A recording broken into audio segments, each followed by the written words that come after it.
have never been done before. We the people tell the government what to do. It doesn't tell us. We the people are the driver. The government is the car. And we decide where it should go and by what route to do. We the people are free. And I hope we have once again reminded people that man is not free unless government is limited.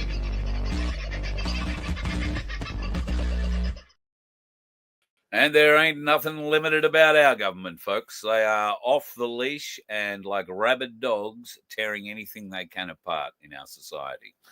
And of course, I do my little bit to help wherever I can, including throwing out some confusing and sometimes incorrect information. And that's in part what we're going to do tonight, correct some of that, because that's exactly what I did the last time I did a live show at this time of night.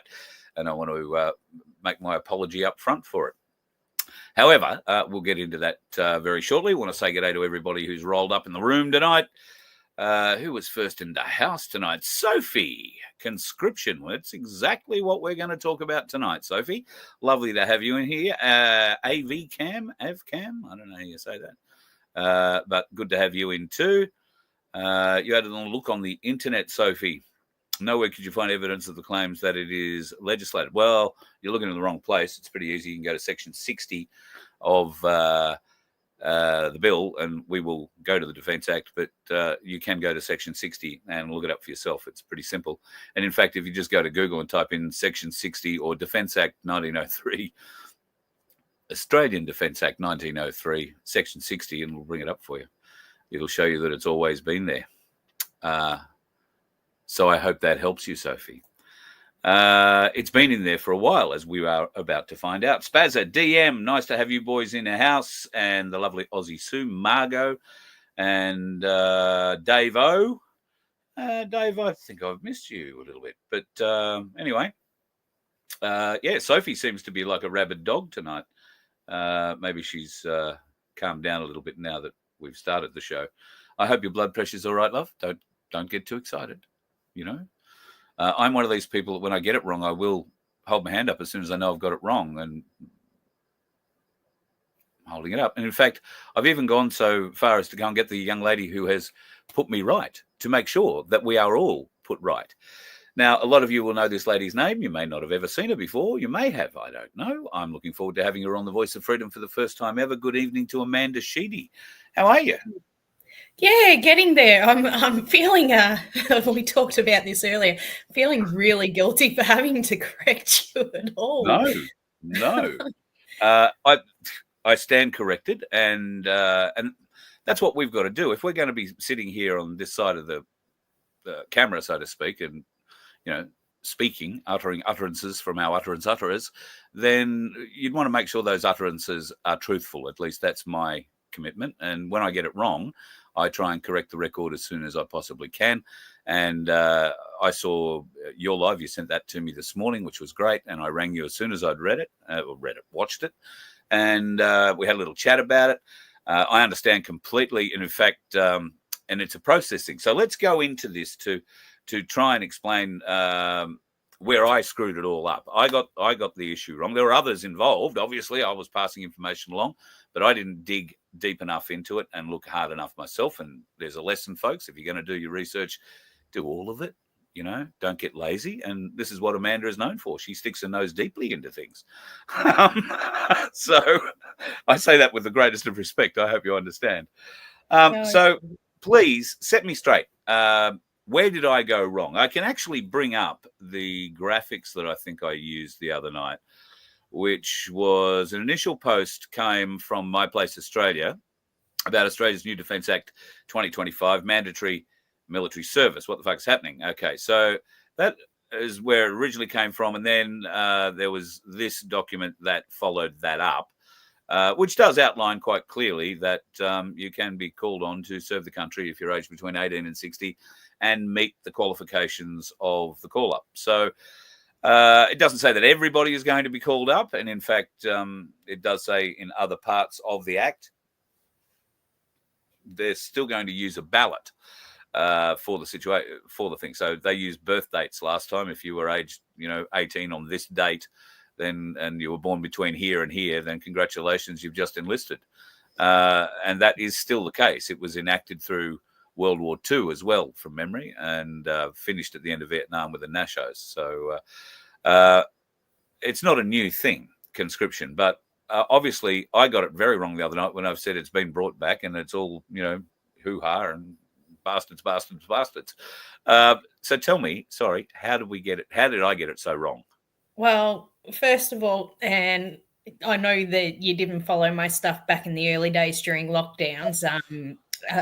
First thing that I want to say to everyone is I really encourage that you do your own research. The worst mistake you can do is get on the grapevine and go, oh, this looks legitimate. I'm just going to share it without actually looking into it for yourself. So rule of thumb is to find 3 to 5 different resources that will actually collaborate and prove that thing to be true before you share it. But when it came to this legislation, it was the grapevine. It was already passing along. And that particular post that you'd showed, I actually ended up getting on the comment section of that post to post the link to the live that I did explaining it, because I had a friend reach out to me that produces a show, and she's just like, hey, is this true?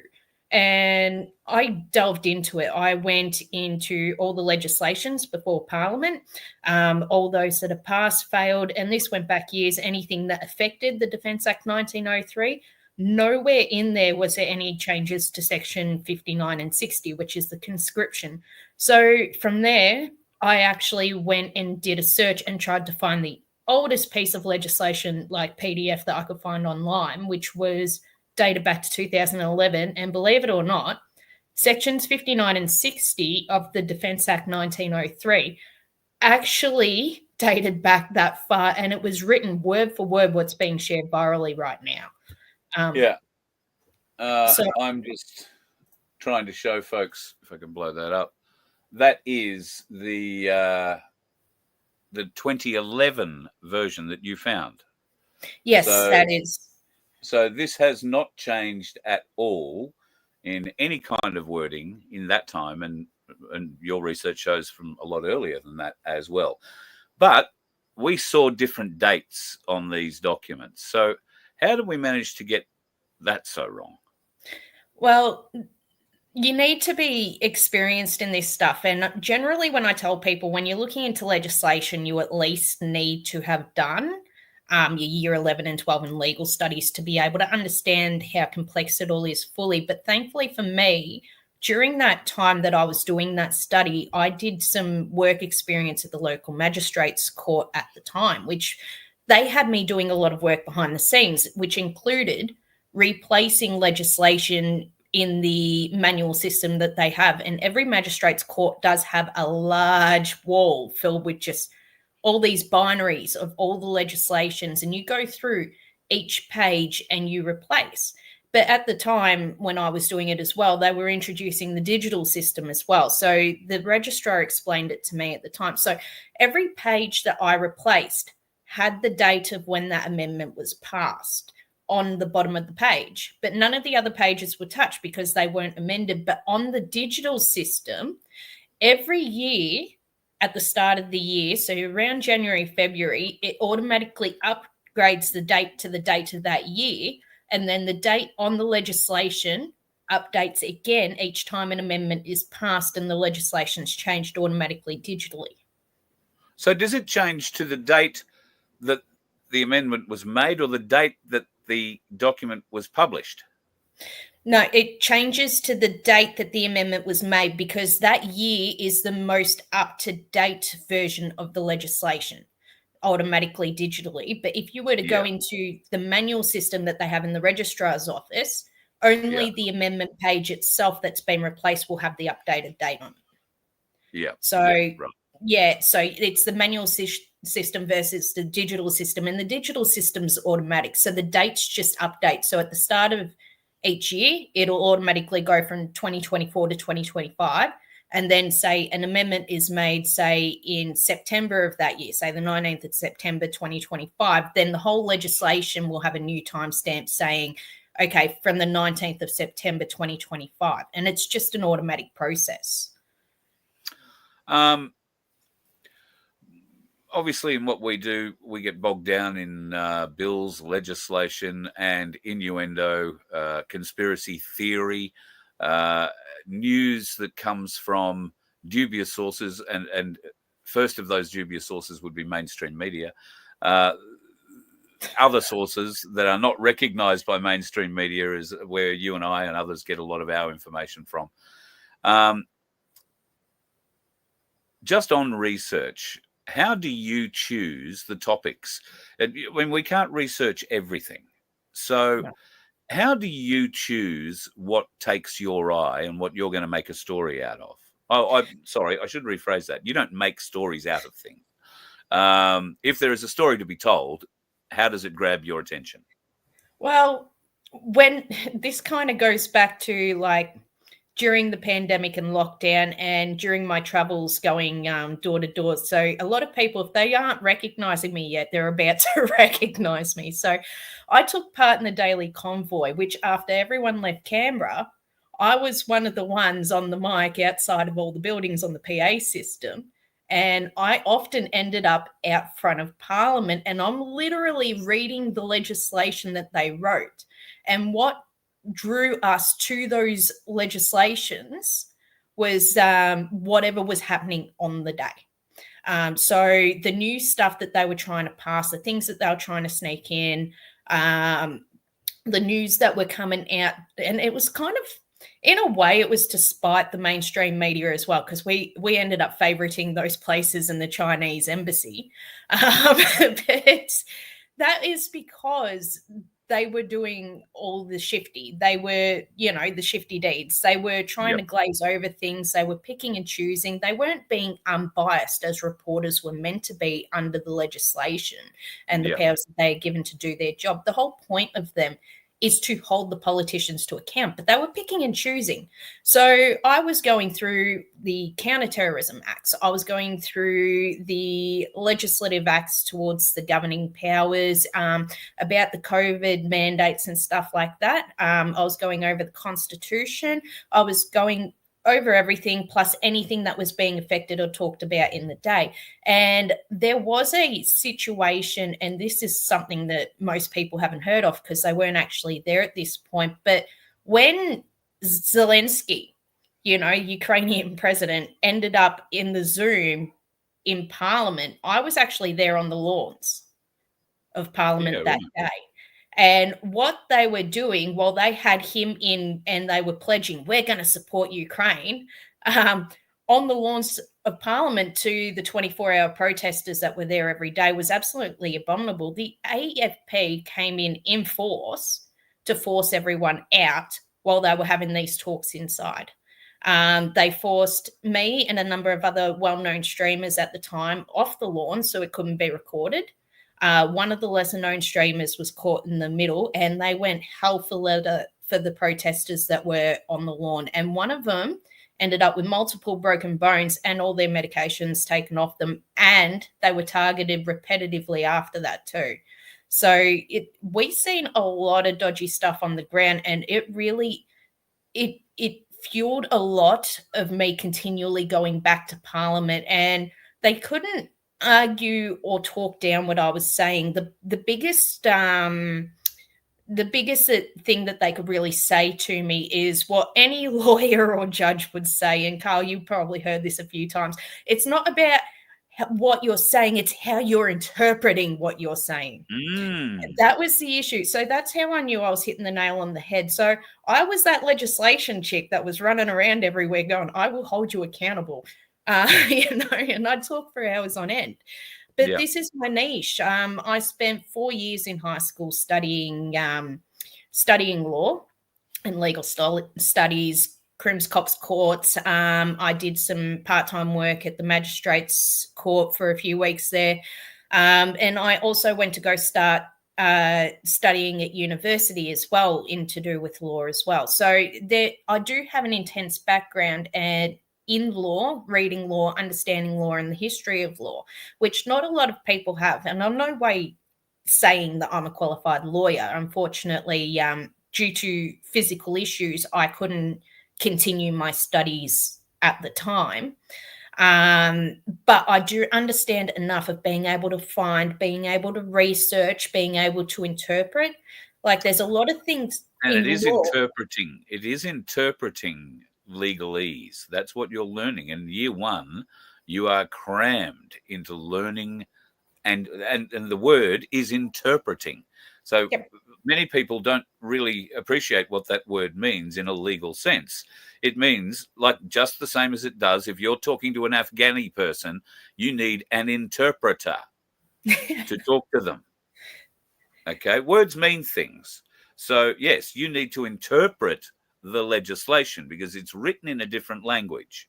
And that's what is so important with lawyers and their first year, because a lot of their legalese education happens then because they can't move forward unless they understand how to process and understand legislation. So, while you aren't qualified, you've probably done a lot more legal research than many people, and certainly more than me, I would suspect. So my hat is off to you.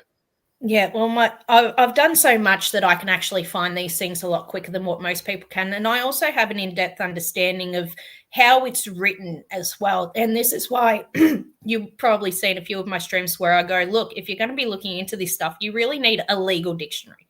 Because what we know as words in a normal dictionary could mean something completely different in legislation. Just looking for my Black's Law Dictionary around here. I was going to hold it up, but it's not here. Yeah, so you need a completely different dictionary and a completely different thesaurus, because what might be proven to be true in the way that we understand words, which could have multiple meanings, because English is one of the hardest languages to learn, could actually mean something completely different in law. And they deliberately write it using these really big, open to interpretation words, not only so they can zone in and charge people, but so there's wiggle room so they can get themselves out. Yeah, exactly right. Exactly right. So we've corrected the record, I hope, tonight with setting the record straight that this is not a new thing happening with the conscription sections of the Defence Act 1903. And the only things that you could really find that had been changed were, I think, as you said, related to foreign military being allowed to come into Australia, work with Australians, and as I can attest to, there is a Kiwi who is now, this was all introduced last year, this legislation or this bit of change was introduced so that foreign military officers could command Australian military on Australian soil. And they've brought over a guy from New Zealand to work in Joint Forces Command, I think. And they have also brought a lieutenant colonel from Papua New Guinea, who's now in charge of, I think, one of our infantry battalions. So there are reasons, good reasons, to do this. So not suggesting that this is anything nefarious really going on. It does sound a little weird, but I'm sure that we have reciprocal arrangements. So there are Australian officers in place in New Zealand and in New Guinea, for that matter. So, yeah, there's no need to think anything too nefarious about it, but they needed to enact some changes, I imagine, in the legislation to allow that to happen. Yeah. So there's a natural progression. Like, this legislation was originally written in 1903, and you can actually find all of the amendments that have ever been done to a legislation in the end notes at the end of it anyway. But all the amendments that have been done over the years have been amendments to move with society as it has evolved and adapted. When the legislation was written, Indigenous people and women didn't have voting rights. They didn't have rights to be able to go out and work or do anything, but that has changed. And now we're looking at today's society. We're a multicultural society. Not every person that lives here and has permanent residency have citizenship. So these things that we're seeing written in that section is it's to open the board for those people that want to fight for the country that they're living in, but to keep it up to date with the times. So the fundamental basis of this legislation has never changed. Like World War I, World War II, they used it, and it openly says in that legislation, in times of war that this Yeah. conscription would be enacted. Yeah. So if Australia is attacked, Australia declares war, not if Australia goes to send a handful of troops to go support another country. That's voluntary conscription, which has always been around for as long as we've been alive, is voluntary conscription where people go and volunteer to the army. They get trained up, and then they will occasionally be sent to go support their allies overseas. As we've seen in the Middle East, off and on over the years, they've continually sent soldiers over there to different parts of the Middle East, Afghanistan, Sri Lanka, the whole works. And looking forward to sending more by the sound of it. Look, personally, I don't think we. Yeah, personally, I don't think we should get in the middle of the Ukraine and Russia, but we're not the ones at the helm. But that being said, the Prime Minister can't actually order the army to do anything in the way of defence. It's the commanders of the army at the head. So you've got your generals that are representing the Department of Defence. They get the final say. Funnily enough. And that all goes under the Attorney General's office as well. So it's all written in the legislation. It tells you who they take their commands from. And obviously we all know the Attorney General is ordered around by the Governor General, not the Prime Minister. So the Prime Minister can say, oh, look, we're going to send some troops over as peacekeeping troops.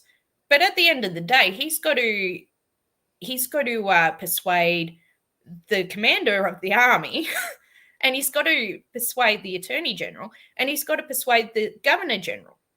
Yeah. So it's a big ask. That's a big thing to do. So he could turn around and say, yeah, I'm going to do this all I want. But whether it actually happens or not is a different issue. Yeah, easy. Good things to keep in the back of our minds, I think. I guess all we can do is watch it play out. Whether it's a movie or whether it's real life, I don't know. Toss a coin. I tend to think this is a play for us all to be awakened a bit more. And while some of us are awake to a level, there are many that are still too asleep. And I think that's probably part of the reason why this is dragging out. More and more are waking up every day. And there's more things happening every day that should be waking people up. Lynn, wrong one. Lynn Bennett. The Australian Concise Dictionary is the best dictionary in Australia. It might well be, Lynn, but not if you're going into a court. If you're going into a court, the Australian Concise Dictionary is of very little use to you whatsoever, because all the words that it tells you in there mean something, don't mean that when you walk into a court. When you walk into a court, the words you think mean something in that dictionary most often mean exactly the opposite to what you think they are. So please believe us, go and get a Black's Law Dictionary and compare the two. A Black's Law Dictionary is how courts in this country at least operate under in most cases. And if you want to have a conversation with somebody in one of those courts, you best be conversant in the language.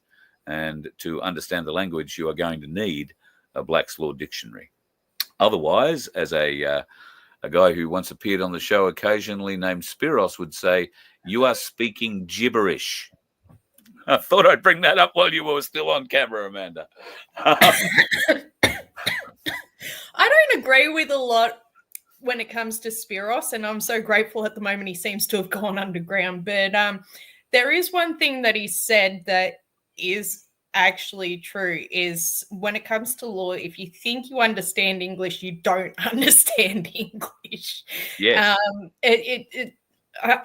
Look, the amount of people that I'd seen in the room with him, and he's up on stage and he's said that, and they've all looked offended like, we can understand English. Well, when it comes to law, it's very difficult to understand. You've got to have years of training or dedicated to your research and actually getting that legal dictionary, to learning to understand it. You need to be able to cross-reference. Like, by the time you're trying to understand one thing that you're looking at, you could have 25 different legislations open in front of you just by cross-referencing until you get the full picture. Yeah. Somebody's challenging you. Where is it? Alberta. That's incorrect. You've got it totally wrong. Nothing to do with the AG and the GG. I don't know. Can you justify your position on that? Do you feel the need? Alrighty. So it's written into the legislation itself who controls the army in Australia. Now, the army has the main purpose to protect the citizens, to help out in natural emergencies and also national emergencies. So their position is to protect Australia and Australians. So whether that be jumping in, like we've seen with ex-cyclone Alfred, and helping out with the SES and the fire brigade, the police and the ADF and all them. Oh, sorry, they are the ADF. Or whether it be if there is a threat of war, like what we've seen with the Chinese warships circling Australia. Now, Albanese wanted the ADF to back down. Him and the ADF were actually saying stuff that were completely different at the time. I don't know if anyone else noticed. He was trying to say this is no issue, but the ADF is saying, look, we're monitoring closely. Whilst they're in international waters, technically speaking, they are still a threat. Like, there's been drones flying over. We don't know what they're doing. They're not communicating with us. They're not giving us enough notice before these live fire drills. So if you were to look at that situation, you would see that the Parliament and the ADF are actually functioning on completely different wavelengths. Yeah, 100%. All right, I'm just trying to see. I don't think I've seen any more questions. Alberta wanted to know whether or not I'm still a fanboy. I guess you were a troll at some stage, Alberta. Is that how that works? Am I still a fanboy of Spiros? What happened to him? No, I speak to a lot of people. If they bring worth to the program, then you'll see a lot of them. If they don't, then you won't. And I might discover things in the background that lead me to believe that they're better off promoting themselves than having me promote them. And they're happy and ready to go off and willing to go off and do that in many cases.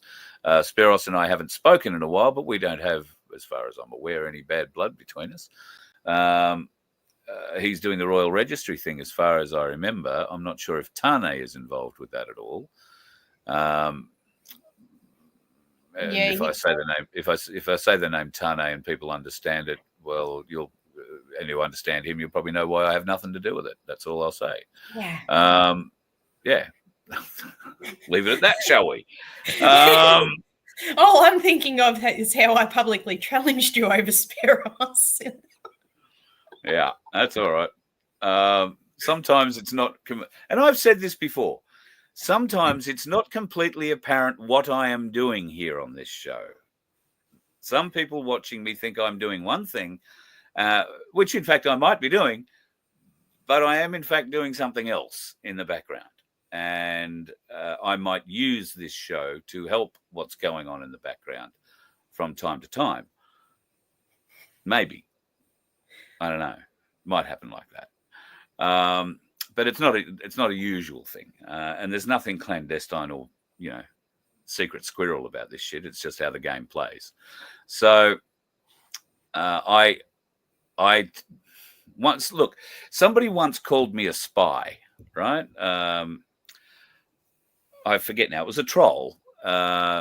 Somebody once called me a spy, and I thought, okay, I'm a spy. I said, well, okay, who am I spying for? Am I, ASIO or ASIS or, any of the national security directorate sort of organizations? And they couldn't answer who I was spying for. And I got to thinking about why they would call me a spy. And it's because I was talking to so many people, and then I'd have them on for a while and then they'd drop off. And I'd keep talking to so many people and then they'd have them on for a while and they'd drop off. There is a reason for that, folks. I don't drop people off. People drop off when the questions get harder to answer. And I have always been a person who gives you enough rope to hang yourself.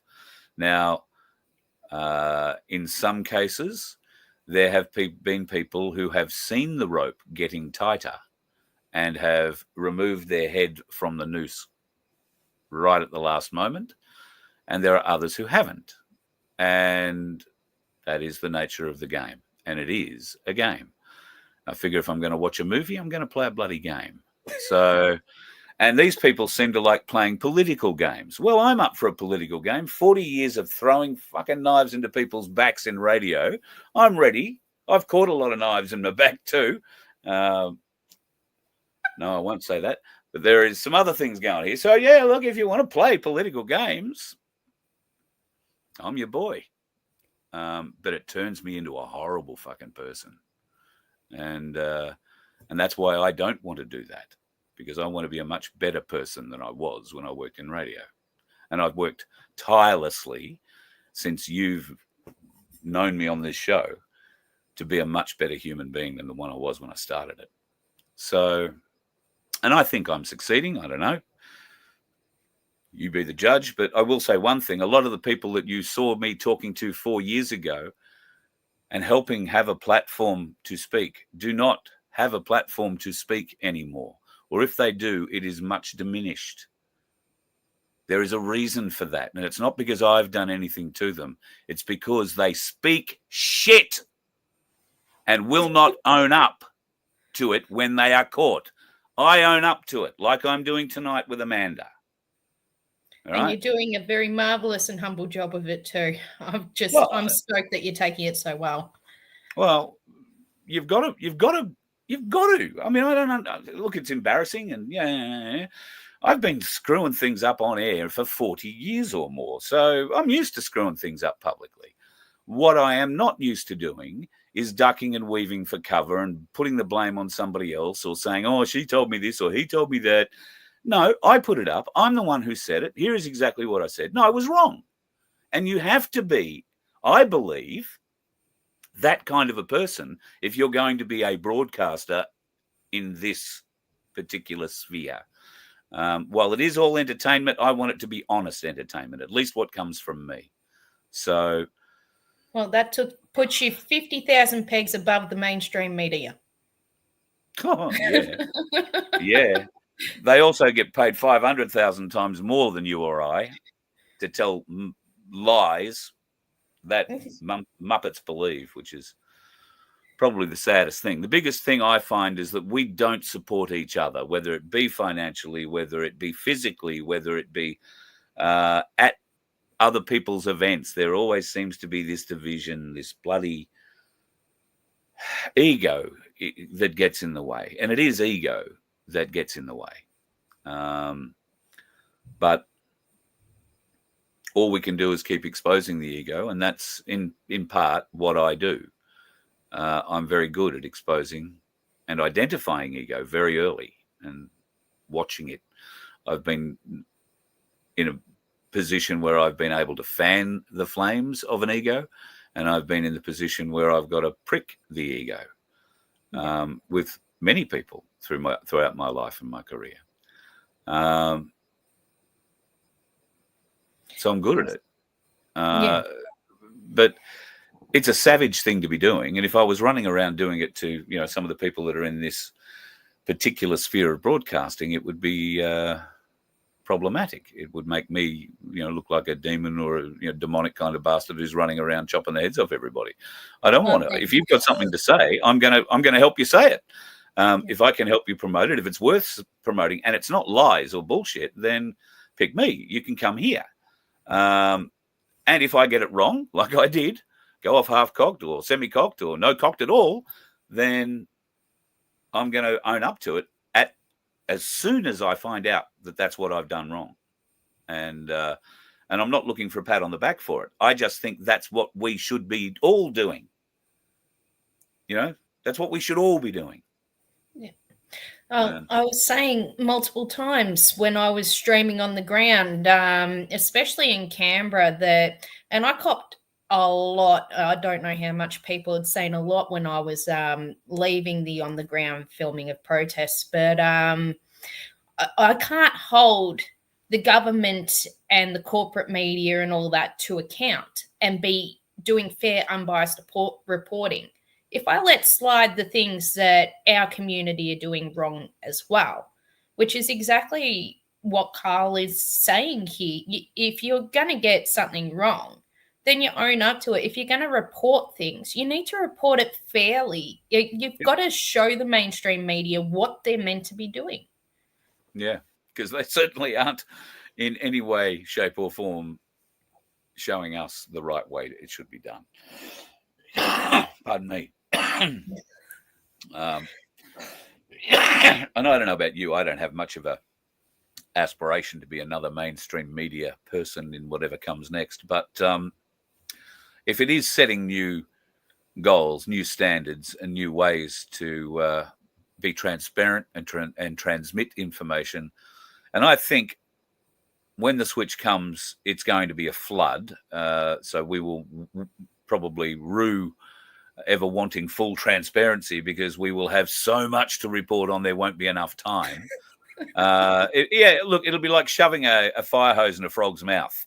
There'll be so much information pouring out of that hose that we've got no hope of grasping everything that comes out of it in any reasonable time frame. It will take years for us all to pull out the truth of what really happened in it all. But it has to be people like you and people, I hope, like me and others who are doing it. And people like those watching us now. There are so many great, wonderful home researchers that watch you, watch me, who help us do our work. We can't do it without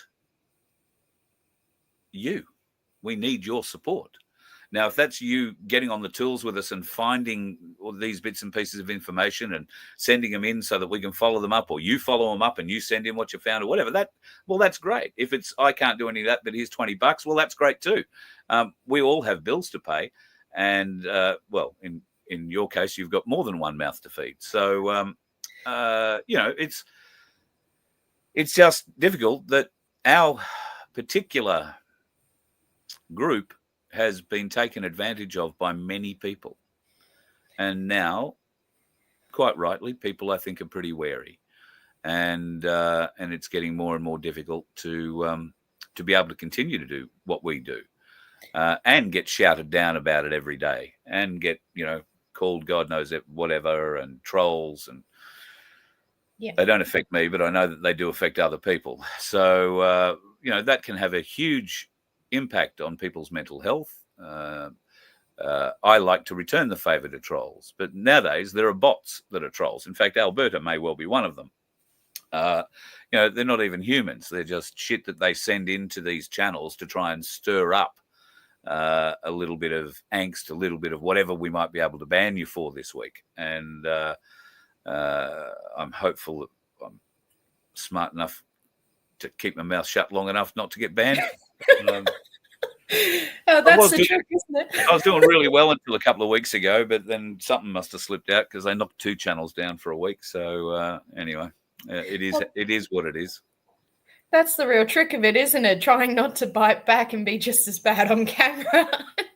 There's an art to it. There's a practice of being able to deal with it. Okay, well, your beliefs are valid, mine are just as valid, and let's just leave it at that and move on. And it ends up being a go-to.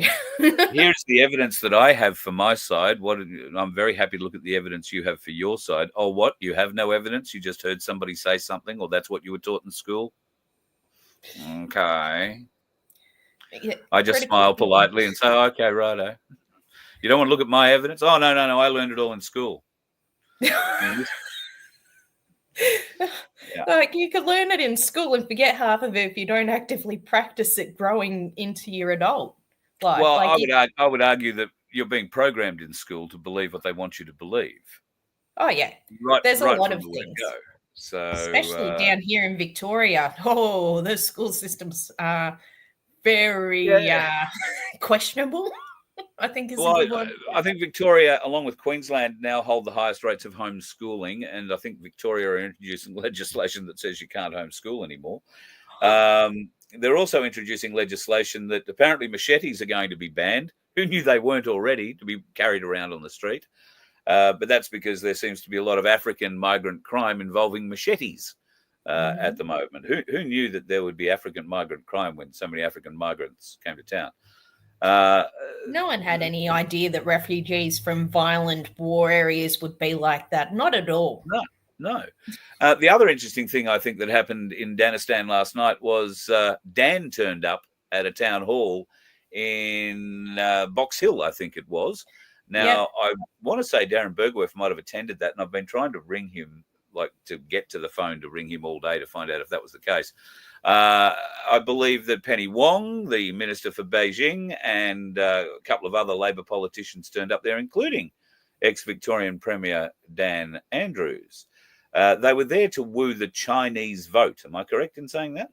Yeah, so V Create live streamed a lot of what happened there. I didn't see Darren in the stream, but Craig Cole was there. Yeah, so what they did was they locked out, apparently it was meant to be a community meeting at the town hall, but they locked out all of the Australian non-Chinese citizens or of non-Chinese heritage, and they just had it, all Chinese fallout in there. So basically anyone that wanted to sign in that were from the area weren't allowed through the door unless they had some sort of Chinese heritage. And Daniel Andrews and Penny Wong and a number of Chinese aristocrats were in there having some sort of meeting that no one can find out about because no one was allowed in.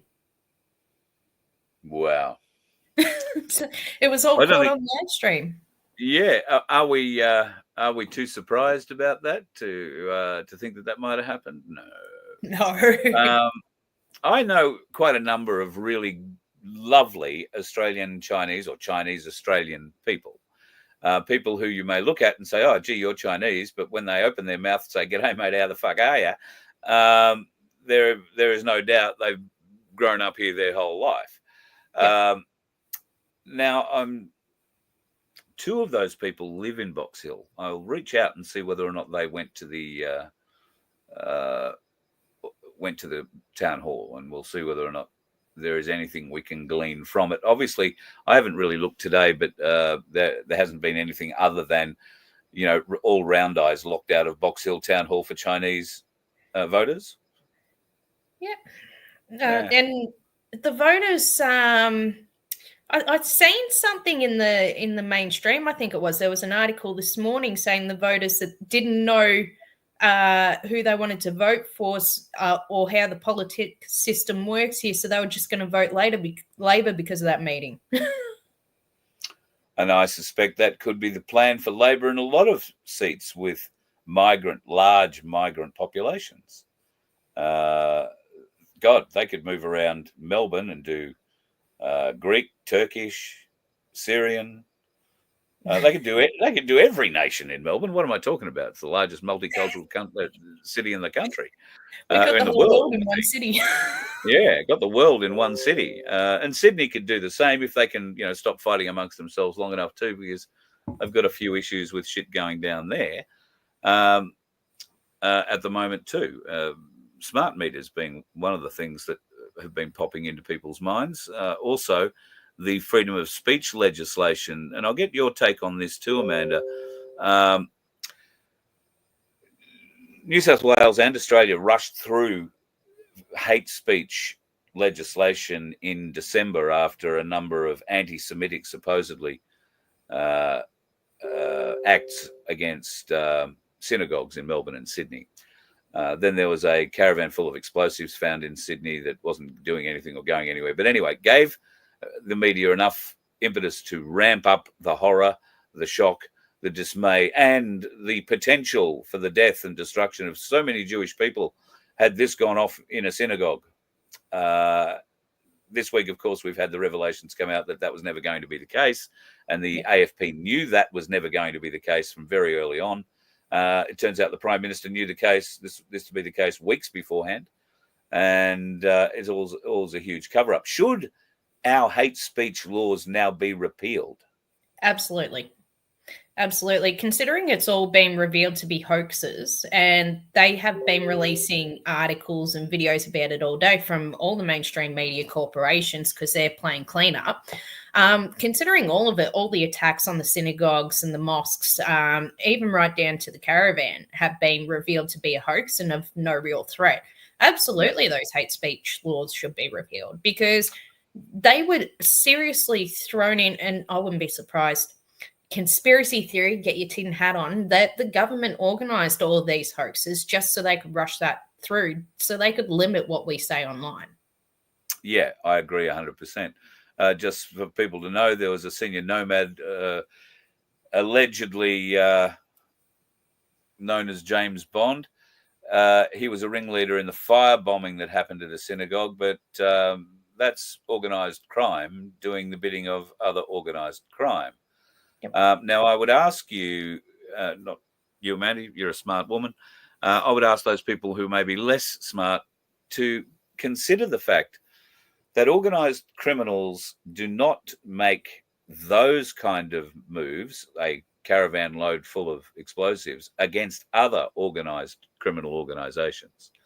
They definitely don't want to go and pick a fight with the Jews, because the first thing that will happen is their motorcycle gang, if that's in fact where it is, or just a street gang, or a bunch of loosely gathered friends from another country who found themselves living in Australia. They're easy pickings for these people.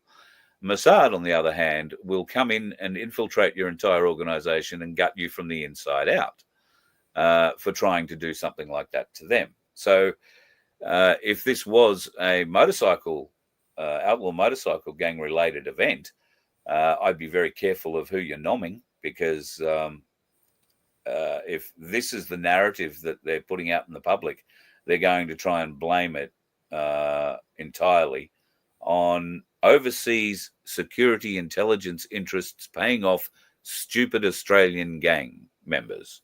That's how they're trying to lay it off. Well, they've had a habit over the last 5 decades of trying to blame the motorbike gangs for all these petty crimes, which some of them, I'm not going to say all of them are innocent, but a lot of the people that are in those gangs are actually ex-veterans. They're out there trying to improve society. They're building a community for themselves. And when they're trying to improve society, they're out there predominantly to protect the women and children. And for decades, they have been trying to target them, going as far as to ban, especially in Victoria, any bikie gang. Like, you can't even wear your colours anymore. The Hell's Angels are specifically targeted as well. Now, I'm not saying everyone in bikie gangs are good people, but there are a lot of good people that do bad shit that are in there that used to do the police's job, like Chopper Reed. So, I don't honestly believe, and this will probably come back to what you were saying before, that they would want to burn any connections for how they're raising their revenue. But it would be more likely that the government, again, tinfoil hat moment, guys, you don't have to believe what I believe, but more likely situation that the government has set up all these situations and had the police go in biker banners and stuff like that, and their gear, and making them look all legit, perform these acts, or undercover people that they've hired just to be able to target these gangs. And I don't know how many times I ended up like with bikie gangs passing through different pubs and stuff like that. They're my favorite places to go. And those people are some of the friendliest people that you could ever meet. The amount of men that I've met through there, and all they do is they're like, hey, you remind me of my daughter or my granddaughter. And they talk, they're friendly, they like to bond. They're not violent people unless they are trying to protect someone. I think, I can't speak for, the latter-day leaders of the clubs or members of the clubs, but I have had some experience with them, and I guess what you're saying and what I found is that they all have a code of honor. Yep. Now, they live by that code of honor, and I respect that. Always have, always will. I have a code of honor as well. Ours are not dissimilar. That's what society is lacking: honor, accountability, personal honor, personal accountability. And I'll tell you now, we are experiencing exactly that with this community here in Queensland. And God, I look forward to telling you the stories about that soon. But people who have no honour are unable to deal with people who live in honour. And a lot of these motorcycle clubs are full of members who live by a code of honour, not of death, violence, destruction, drug distribution, and prostitution. They live by a code of honour, and they respect the code of honour. And if you break the code of honour, then there are consequences. Oh, yeah. That is no different to any civilized society. The code of honour that we live by today are laws created by people who have no authority over us to create them. I'm not saying we shouldn't have laws or some sorts of limitations and control measures, not by any means, but they need to be put in place the right way.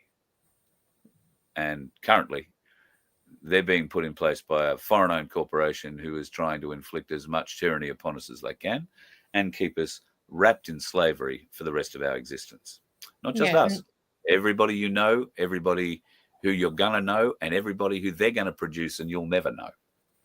Yeah, and if COVID was any indicator, that the restrictions that they're putting down are more than harsh. And going back to the bikies again, I'm not by any means saying that all of them were good. Those that were bad and they were found out by their gangs actually received harsher punishments than the ones that were getting the people that were doing the wrong thing on the street. So I just wanted to throw that out there. But yeah, it's you've got to have a code of honor. You've got to have a moral code. I've been known personally for being strict and hard to deal with because I have a very strict moral code. And I won't deviate from that. And as you can all hear, Carl's very much the same. You're meant to protect the people around you, especially those that are weaker than you. You're meant to stand up for what's right, not just for you, but for your family, your friends, your community, you know. Sticking to looking after each other is number one in human survival. We're a tribal species. We are a social species. So when you work from those foundations, yeah, sure, there's going to be a few bad elements. But that's where we need some sort of governments, but not to the level of, you know, smart cities or the severe pandemic lockdowns or anything that restricts and breaks that social connection and the ability for us to look after those people that need it, that we know. Yeah. Yep, true. Some interesting points being made in the chat about bike clubs and how things have changed. That's a whole show in itself, and I'd need to get some permission from people before I started talking too much about it. But Sainty, you bring up a very valid point in the chat. I'm just going to say that. You bring up a very valid point. All right. Amanda, thank you for coming on tonight. Thank you for setting me straight. And I don't want you to be shy. If there's something you think we all need to know about and before I've opened my mouth and said something stupid about it and you want to share, feel free. Otherwise, how do people come and find you? So they can find me on my Facebook page. I post anything that's going out to absolutely everyone public. I also do have an independent page.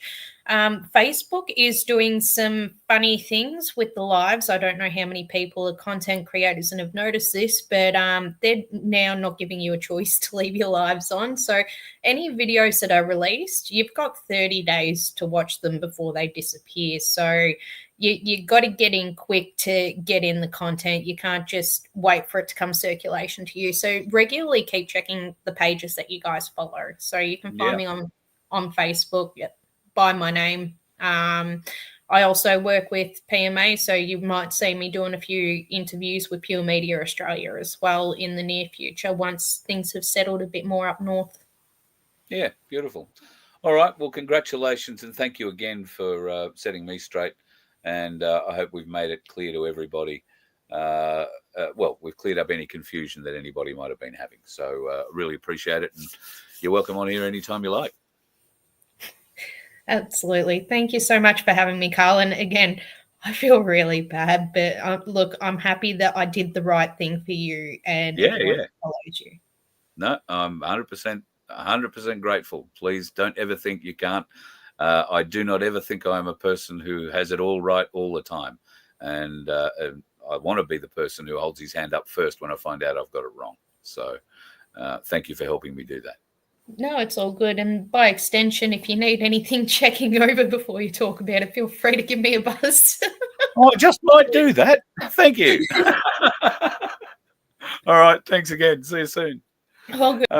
Amanda Sheedy down in Victoria, not far from where I grew up, actually. I grew up in a little place called Mortlake. She's not too far from there at the moment. So I stand corrected, and my apologies again for leading you all astray with that information in the last couple of days. Sandra, I'm trying, mate. I'm trying. Oh, wrong one. There you go. I'll put that one up. Expose the truth. Oh, no, you didn't see that. Good. Yeah, all right. Well, send me an email, Sandra. We might be able to talk. There were a few other things that I was going to show you, but I might hold them over until tomorrow night, considering we've nearly run the hour now. And I will let you know of a few things that are going to happen tomorrow. If you are of a mind to be part of a show early tomorrow morning, it won't be really, really early. 9 o'clock, I think we've set up for, or thereabouts. I'm going to be speaking with Michael Engerman from Ainsley Bullion again. Now, there's been some interesting things happening with the market this week. As I spoke about in my live earlier today, I haven't gone back to check the ASX, but I'm pretty sure it's probably closed down lower again. Let me just have a quick look. It says the the S&P and the ASX 200 closed lower, dropping 37.1 points or 0.5% thereabouts. It set a new 100-day low. That seems to be everyday occurrence now. The bottom performing stocks were Yancoal, New Hope Corporation. Why does that spring a bell? Okay, so market's still falling. That seems to be what's going on there. I would advise getting yourself into a bit of silver and gold. And right now, the price for silver is $52.40. That's gone up over $1, I think, in the last 24, 36 hours or so. And gold is on the way up again to $4,669.60 at the moment. If you want to learn more about what's going on in the gold and silver markets, precious metals markets completely, then join me tomorrow around 9 a.m. when I'll have Michael Engerman, the CEO of Ainsley Bullion, on for a bit of a chat. And we can talk about Fort Knox. We can talk about Australian gold. We can talk about all sorts of interesting bits and pieces. And the fact that the Perth Mint have been advertising to buy your jewellery. Does that seem a little weird to you? I'm just saying, you know. Sell your gold, take advantage of the record high gold prices.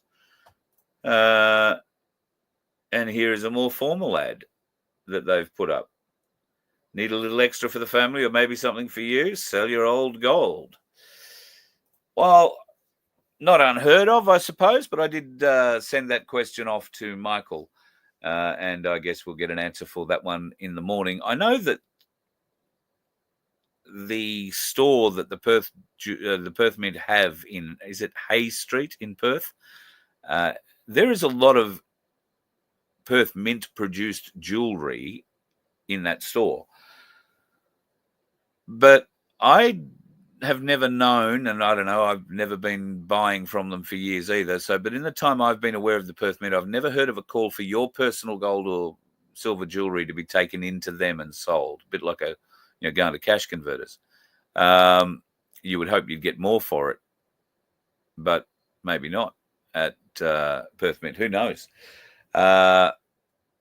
Just interesting and a bit weird. So hopefully we'll get an answer from Michael tomorrow morning about that. And it may not be anything weird at all. It might just be something that's been happening for years. But certainly some of you have contacted me about that, saying you've been buying with the Perth Mint for years, and this is the first time you've ever heard that they will buy your gold and jewellery. So look out, it'll be interesting. I hope your day is Going better than some of us. Oh, we've just had a fast jet fly over our heads. Don't know if you heard that or not. You might still be hearing it. 2 fast jets flying over. Goes to show the dickheads are not on the roads tonight. There might be a couple above me. You let one ant stand up to us, then they all might stand up. Those puny little ants outnumber us 100 to 1. And if they ever figure that out, there goes our way of life. It's not about food. It's about keeping those ants in line. That's why we're going back. Does anybody else want to stay? Let's roll!